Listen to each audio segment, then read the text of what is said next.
Bom dia, boa tarde, boa noite. Sejam muito bem-vindos a mais um episódio do Pelota. Dessa vez sem sorriso na cara, porque nenhum carioca conseguiu sair vitorioso nessa rodada do final de semana. Vamos começando aí pelo Botafogo, que jogou no sábado junto com os outros dois cariocas, Fluminense e Flamengo. Botafogo jogou fora de casa com o São Paulo e empatou 1-1. Botafogo está em 10º lugar com 22 pontos. Um jogo muito misto. Vou comentar sobre isso depois. Logo depois veio o Fluminense. O Fluminense jogou com o Mirassol e perdeu de 1-0 também fora de casa. Um jogo mais difícil ainda de ser comentado, mas é algo que a gente já vem martelando há muito tempo. O Fluminense está em 3º lugar com 30 pontos. Depois do Fluminense, a gente vem para o Flamengo e Palmeiras, que pode se considerar uma final adiantada, né, do brasileiro. E se fosse assim, o Palmeiras sairia vitorioso. O Palmeiras ganhou por 3-0 do Flamengo fora de casa, né, ou seja, no Maracanã, jogando no Maracanã. O Flamengo está em 2º lugar com 31 pontos. Um jogo bem difícil de comentar, mas já sei o que eu vou comentar sobre, já sei o que eu vou falar sobre. E logo depois vem outra sapatada na cara de um carioca. O Vasco perde de 3-0 dentro de casa também para o Red Bull Bragantino. Clima tenso em São Januário, clima tenso no Vasco da Gama. Vamos comentar tudo isso hoje. Então é isso. Deixa o like, acompanhe o canal, siga lá a Pelota, vamos embora. Vamos começar pelo Fogão. O Botafogo empatou com o São Paulo, como eu falei, 1-1. E assim, o jogo já começa um pouco complicado para o Botafogo, porque ele resolve jogar para o lado, né? Logo no início, na coisa de escolher o lado, né? Escolher bola o lado, o Botafogo escolhe o lado que está molhado, cara. Então já tem uma dificuldade ali para o Botafogo sair, para construir essa posse de bola que o Botafogo tem como característica, né? E já tem essa dificuldade porque não tem como você sair tocando bola, construindo ali atrás com o campo molhado, porque sempre vai ser mais difícil, né? Vai ficar mais favorável para o lado do São Paulo, que inclusive aproveitou muito isso, né? Esse lado do campo molhado. Então já deixa isso. Já começa com esse peso fardado nas costas. Mas ainda assim, o time não colabora, né? A defesa do Botafogo faz uma partida deplorável no primeiro tempo, assim, muito difícil.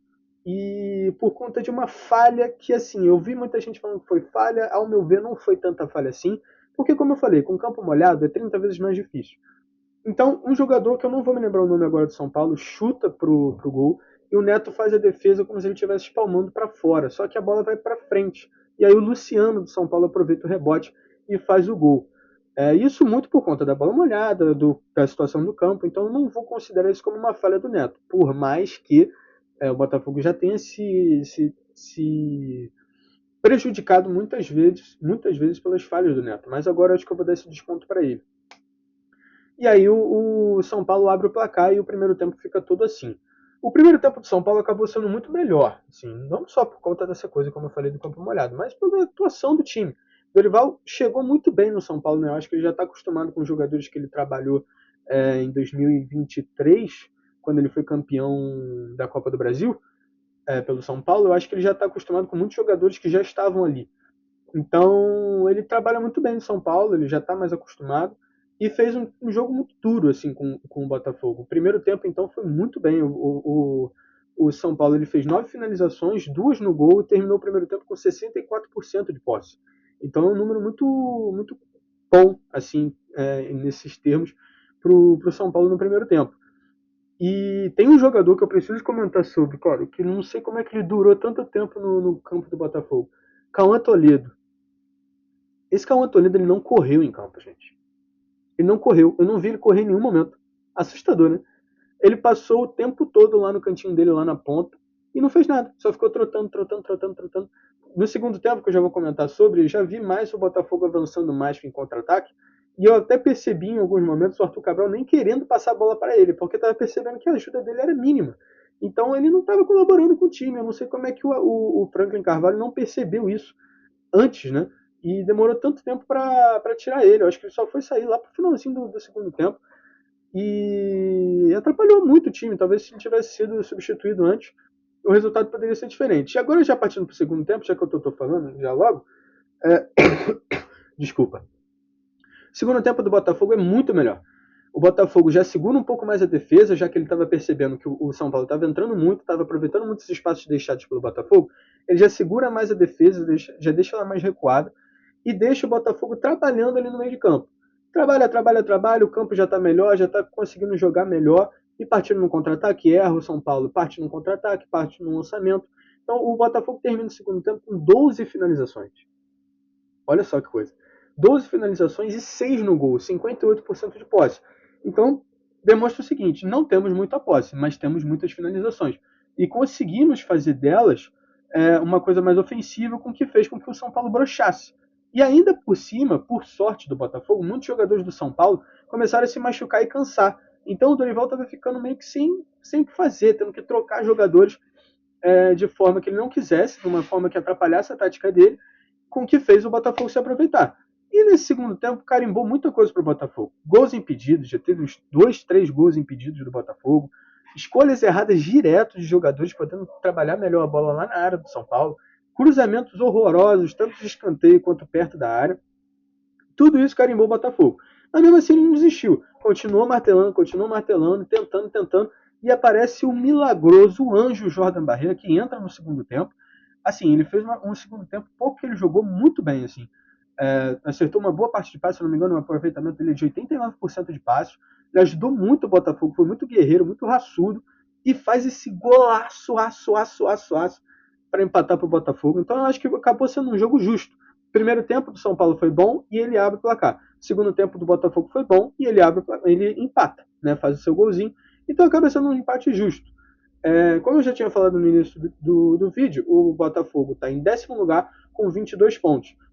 Para o que tem se apresentado para o Botafogo, para o que tem sido mostrado, tendo esse elenco, tendo tudo que tem, eu não acho que 10º lugar é uma posição ruim. Poderia ser melhor? Poderia.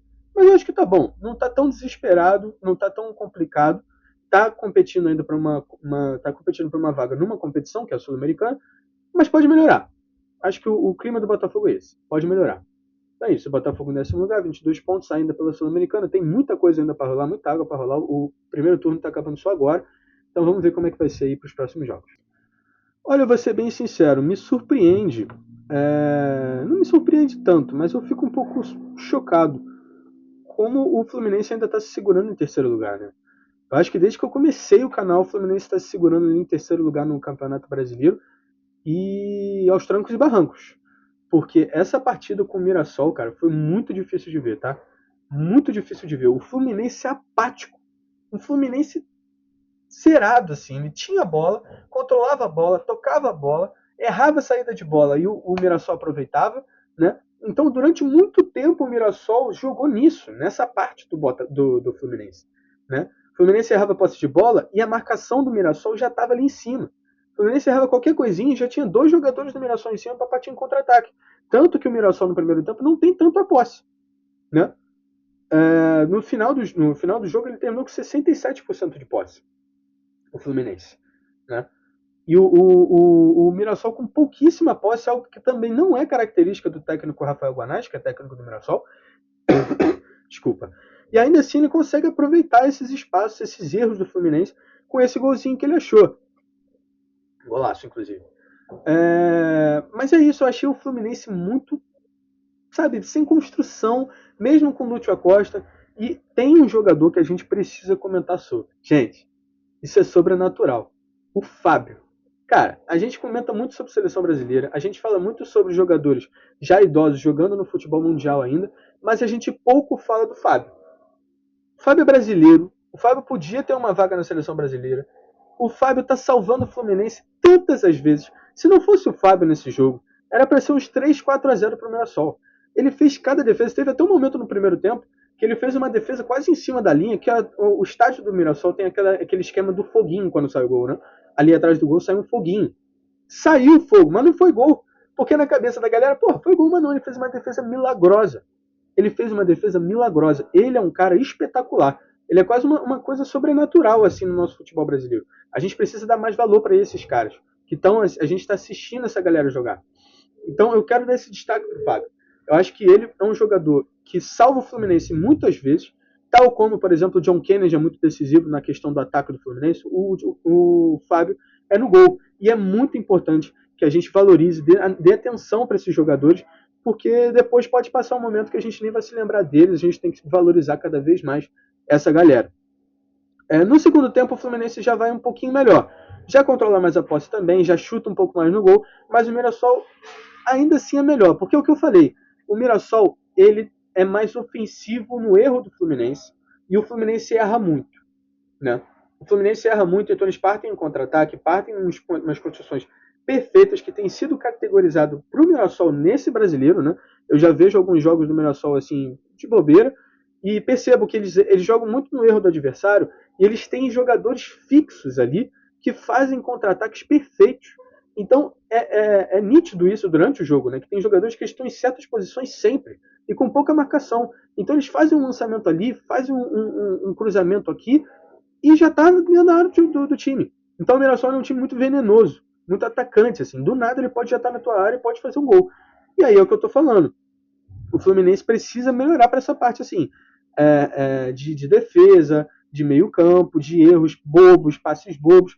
E eu também preciso comentar sobre outra coisa aqui também que aconteceu no jogo, que é o pênalti, né? O suposto pênalti pro Fluminense que teve em cima do Samuel Xavier. Assim, se eu fosse o árbitro, tá? Se eu estivesse lá, mesmo vendo o lance no VAR, eu daria o pênalti, tá? Eu compreendo o motivo do árbitro não ter dado o pênalti. Porque o que acontece? Como é que foi? O lance foi do Samuel Xavier dentro da área com o Reinaldo, lateral do Mirassol. O Reinaldo ele se apoia no Samuel Xavier para tirar a bola da área, que estava ali com o John Kennedy, se eu não me engano.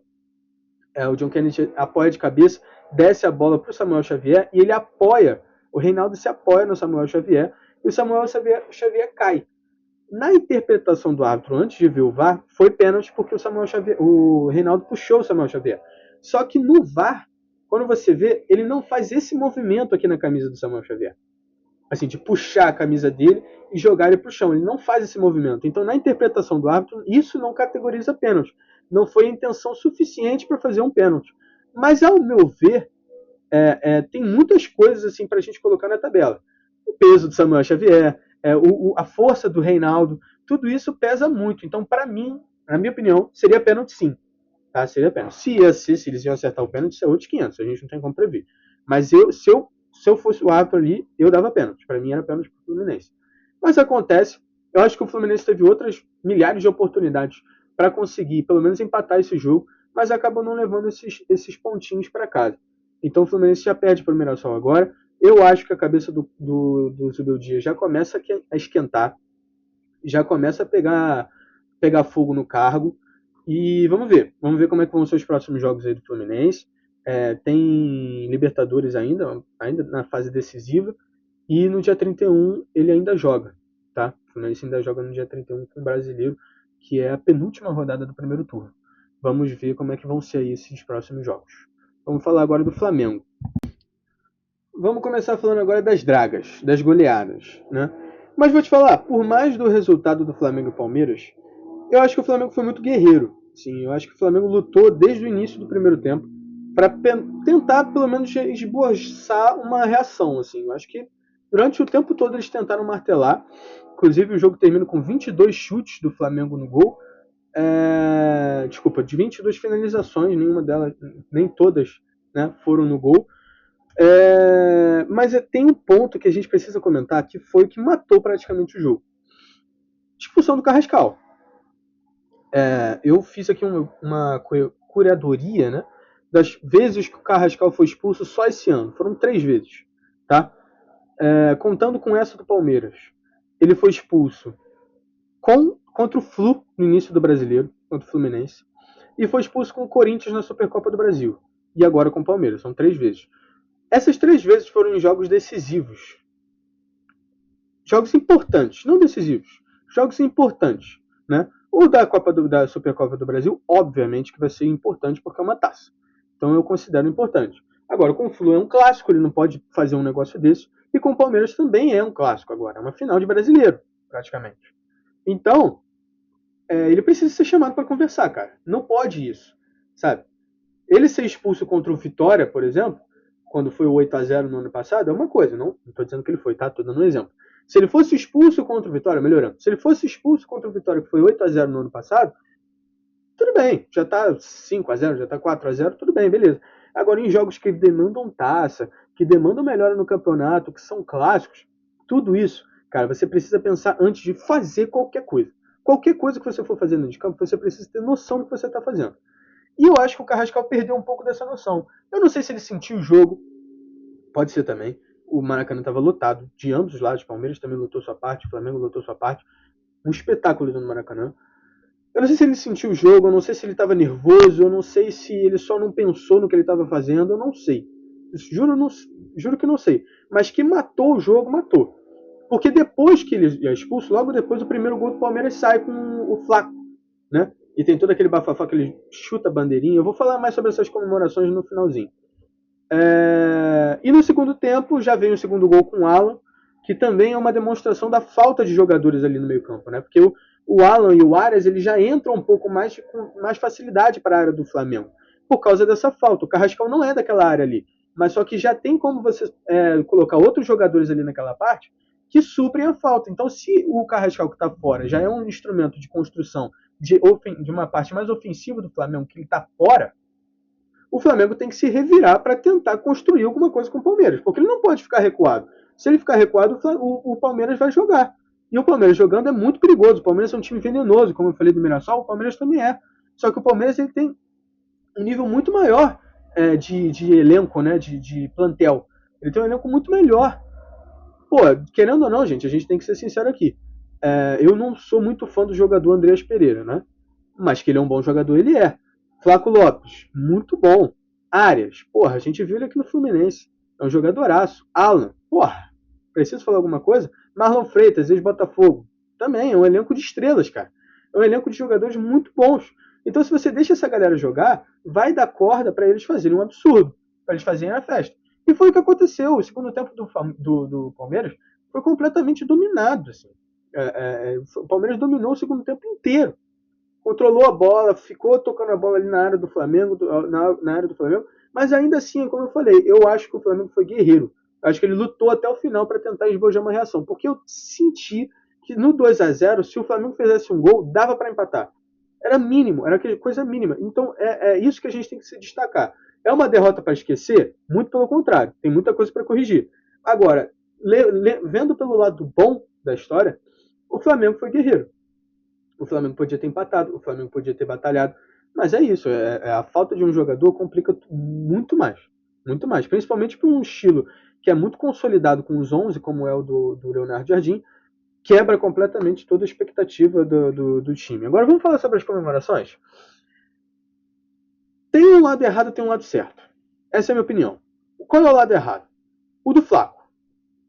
Eu sou o maior favor de qualquer tipo de provocação dentro de campo, tá? Provocação saudável, obviamente. Eu sou muito a favor. E tem algumas coisas até que já extrapolam com a questão da federação, que eles tentam emplacar uma coisa assim, mais paz e amor dentro dos jogos, assim, dentro dos clássicos, que vai acabar perdendo essa categorização do clássico, dessa coisa quente do clássico. Claro, obviamente, eu não estou aqui dizendo para você que tem que insistir investir em coisas que fossem violência, que fossem tudo mais. Agora, você fazer uma comemoração provocando o rival, por exemplo, o Grêmio, desculpa, o Inter fez uma comemoração em cima do Grêmio, vou ter confundido aí, um dos dois, dançando valsa com a bandeira, porque o Grêmio estava 15 anos sem ganhar um título. Então, dança de valsa e tudo mais. Outra, usando o exemplo do Flamengo, quando o Botafogo vai jogar com o Flamengo faz gol, o Bruno Henrique, né, quando fazia o gol dele, ia para a torcida do Botafogo chorando, fazendo chororô, né? E ninguém cala esse chororô. Então tem essa coisa do clássico, essa mística do clássico, né? O Edmundo, antigamente, quando jogava com o Flamengo, ele fazia dancinha, quando ele fazia os gols dele, ele fazia uma dancinha para o Flamengo. Então isso tudo é uma forma de zombar do rival e não incita a violência, não investe na violência, né? Agora, você chutar bandeira, eu acho que vai além da questão do clássico. Eu acho que vai desrespeito à instituição, ao Flamengo. Então eu acho que para mim isso é uma coisa desrespeitosa, até pro estádio também, né? Por causa da bandeira, da galera que cuidou tudo aquilo ali e tudo mais, eu acho isso desrespeitoso. Tanto que até alguns jogadores do Palmeiras pediram desculpa para a torcida assim, estavam jogando coisa, eles pediram desculpa para a torcida. Agora, a do Paulinho, para mim é a coisa mais normal que existe no futebol. Ele faz isso desde o Galo. Desde que ele estava no Galo, antes dele ir para o Palmeiras, ele fazia gol, mandando a torcida do Flamengo calar a boca e passando em cima do escudo. Então eu acho que isso é uma coisa normal. E como eu falei, o Bruno Henrique faz isso com o Chororô. O Romário antigamente fazia isso, mandando a torcida calar a boca. Então eu acho isso uma coisa completamente normal. A gente não pode ser hipócrita aqui de querer dizer que o futebol não é mais o mesmo se a gente não investe nessas coisas do futebol passado. É isso que consagra clássicos. É isso que segura clássicos. Entendeu? Eu não acho que só campo e bola faz clássico. Eu acho que provocação também faz clássico. Entendeu? Durante o 24 inteiro, Palmeiras e Botafogo ficaram se martelando. E hoje eu considero Palmeiras e Botafogo um clássico. Né? É porque os níveis agora estão muito diferentes. Por questão de dinheiro, por questão de plantel, de elenco, por tudo mais. Mas em 24 rolou um clássico ali, fácil. Rolou um clássico fácil. Por mais que o Palmeiras tente negar até a morte deles, mas eu acho que rolou um clássico. Então, eu acho que é normal do futebol. Acho que isso é coisa normal. Acho que não precisa criar toda essa mística, não, toda essa preocupação. O Flamengo está em segundo lugar com 31 pontos, já está um pouco mais atrás do Palmeiras na liderança ali. Precisa torcer para o tropeço deles e ganhar os próximos jogos. Não pode bobear, se quiser ganhar o brasileiro. Vamos falar agora do Vasco. Difícil, hein? Vamos falar do Gigante. Cara, nada de novo no front, né? Como diz o filme. Nada de novo no front. Primeiro tempo do Vasco foi horroroso. Horroroso. Só que dessa vez não foi só o primeiro tempo. O segundo tempo foi pior, se bobear. Coisas que caracterizaram esse jogo do Vasco. Elenco fraco, né? Ataque fraco, defesa fraca. Meio campo é o que salva por causa do Thiago Mendes e do Barros, que são dois jogadores que estão carregando o Vasco nesse jogo, nesses últimos jogos. Tanto que quando o Thiago Mendes não participou dos últimos dois jogos, né, se eu não me engano, o Vasco perdeu de goleada, 3-1 pro Olímpia e 4-1 pro Inter, né? Então esse jogador é um jogador, como eu comentei aqui uma época atrás, é um coração do Vasco da Gama, então ele fora mata o Vasco, né? E o ataque é completamente ridículo, né? O Spinelli, que era um jogador que eu elogiei tanto, um jogador que perdeu 2 gols cara a cara. O Brenner, que entra no segundo tempo, eu acho que eu não preciso nem falar mais nada, eu acho que é autoexplicativo, né? Andrés Gomes está devendo muito tempo, já eu acho que por conta da Copa ele está dando um pezinho no acelerador, no freio, na verdade, está dando um pezinho no freio para se preservar para a Copa do Mundo, né? Os colombianos gostam muito dessa mística da Copa, então eu acho que ele está se preservando mais, se segurando mais, prejudicando mais o Vasco também, né? Primeiro tempo ele termina com 1-0, mas eu preciso comentar sobre 1-0, porque é assustador, é um lance assustador. A bola sai da bola, meu Deus, a bola sai do pé do Lucas Piton, no meio campo, com o jogador do Bragantino que tira a bola e carrega a bola. Quando ele carrega a bola para a área do Vasco, são 4 jogadores da defesa do Vasco. 4. 4 jogadores. Nenhum deles conseguiu parar ele. E ele faz o gol. Como é que pode isso? Como é que explica isso? Como é que pode? O segundo tempo foi pior ainda. Entendeu? O Mosqueira, que era lá no lado esquerdo, né, no lado direito do Bragantino, que é um sujeito enorme, uma porta, estava combatendo de físico com um Mutano, que coitado, é um moleque. É um moleque. Ele não tem experiência zero. Zero experiência em futebol profissional. E foi pegar uma porta para jogar. Comprometeu o garoto. Comprometeu o garoto. Ele passou como quis ali. Passa para o meio, segundo gol do Bragantino, 3-0. Desculpa, 2-0, com o Isidro Pita. O Vasco foi completamente inoperante. E aí eu tenho que falar de um nome, gente, que é assustador a gente não ter que falar desse cara. Renato Gaúcho. Segundo tempo do Renato, ele mata o jogo quando ele tira o Rojas, que é o único homem de criação do Vasco da Gama. É a única pessoa que cria coisas ofensivas no Vasco, é o Rojas. O Thiago Mendes, como eu falei, é o coração do Vasco, mas é na questão da defesa. Ele não é muito dessa criação. Ele ajuda ali um pouco, mas com a ajuda do Rojas. E aí você pergunta, mas se ele tirar o Rojas para colocar outro de construção, seja porque talvez o Rojas não esteja bem na partida. Eu não achei o Rojas mal na partida, mas o problema é quando ele tira o Rojas e bota o Brenner. Eu acabei de falar aqui. O Brenner é inoperante. O Brenner não faz nada dentro de campo. O Brenner não mudou nada. Nada. Ele teve 2 gols para fazer gol e ele chutou em cima do goleiro. Isso não acontece nem na base do Vasco. Se você assistir 5 minutos de lances de ataque, melhores momentos da base do Vasco, nenhum jogador da base do Vasco ia perder aquele gol. Nenhum. Nenhum. Eu garanto aqui com você. Nenhum ia perder. Nenhum. E aí eu preciso entrar em questionamento. Porque de onde ele tirou esse Rojas? Por que o Rojas? O Bragantino podia ter ganhado demais esse jogo. Eles perderam um pênalti. Absurdo pênalti. Entendeu? Uma coisa infantil do Barros. O que está acontecendo com o Vasco, cara? O que está acontecendo com esse time? Um time completamente morto dentro de campo. Um time que não faz nada, não muda nada, não jogou nada. Entendeu? A mesma coisa, o mesmo roteiro do que aconteceu com o Internacional aconteceu com o Bragantino e aconteceu com o Olímpia. E aí? Próximo jogo também vai ser goleada? Barraca Central, vai perder pro Barraca Central também. Vai estar fora da Sul-Americana de vez. Vai perder pro Galo no domingo também. É isso. Então tá bom, deixa assim rolando, né? Porque ganhou do Palmeiras, virou com o Palmeiras. Porque virou com o Fluminense. Gente, acordem. O Vasco tá batendo na porta do rebaixamento. Batendo na porta do rebaixamento. O planejamento não era o foco no brasileiro? Não era para colocar a Sul-Americana de segundo do plano e focar no brasileiro? Cadê o foco no brasileiro? O plano não era poupar na Sul-Americana para jogar o brasileiro? Quer ver um exemplo? Agora mesmo. O jornalista, que eu admiro muito, Lucas Pedrosa, comentou sobre isso. Ele fez uma análise perfeita. O Bragantino jogou com a Sul-Americana também contra o River Plate, tá? Não é Olímpia, não. É River Plate. River Plate, final de campeonato argentino. Empatou o jogo com o mesmo time que jogou com o Vasco ontem. Quem foi melhor? Olha o placar, meu querido. Olha o placar. Com o mesmo time. Com o mesmo time. Com o mesmo time. Então não existe você querer fazer um time dar certo se você não tem entrosamento, se você não tem confiança no seu elenco e se você não bota a cara a tapa. Porque é uma atitude covarde do Renato Gaúcho. Durante o jogo, ele ouvir uma criticazinha da torcida porque ele cometeu o erro, se esconder lá na área técnica, colocar o amigo assistente técnico ali para trabalhar e não ir para a coletiva, colocar o Thiago Mendes e colocar o Admar Lopes para falar, para dar a cara a tapa dele no erro que ele cometeu. No erro que ele cometeu. E a gente precisa ser claro, gente. A gente precisa dar César o que é de César. Entendeu? Esqueçam o passado. Esqueçam o passado. O futebol brasileiro é momento. O futebol brasileiro é momento. Se você está perdendo hoje, você vai se complicar hoje. Não adianta do que você fez no passado.